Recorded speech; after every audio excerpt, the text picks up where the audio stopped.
Are you suffering with chronic numbness, tingling, or pain in your arm? Is one of your hands or arms colder compared to the other side? Have you lost dexterity in one hand versus the other? If you're dealing with any of these three things that I just mentioned, oftentimes the underlying cause of them is coming from a structural problem in the neck. So most people know that the nerves that supply the arm start at the lower part of the neck, C4 through C7 and the T1 spinal nerve root. And yes, disc problems can cause some of the things I mentioned, but the bigger reason people have these types of issues that are chronic is because these muscles on the side of the neck, called the scalene muscles, are tight, they're in spasm, and they're entrapping the nerve plexus that supplies the arm.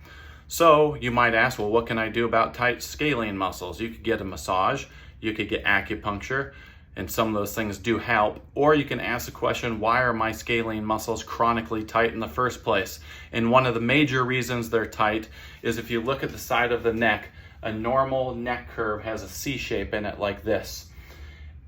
When you have a structural misalignment at the base of the skull at the atlas or axis level, inside of C1 and 2 houses a nuclei that controls all the postural tone in the neck. So what I'm getting at is if you've had a prior neck injury, whether it's a car accident, sports injury, some type of blunt trauma that causes that upper neck to lock, that area controls the scalene muscle tone, and when the scalenes get tight, it pulls the neck straight, and when the neck gets pulled straight, it does a lot of horrible things with the central nervous system. But getting back to the arm, those muscles becoming tight, chronically tight, in many cases it can be due to an upper cervical misalignment.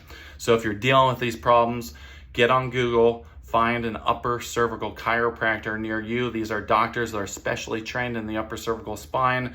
They do not twist, pop, or pull the neck. They take 3D imaging or digital x-ray to look at the joints in the neck to see exactly how it's structurally misaligned, because everyone's built different.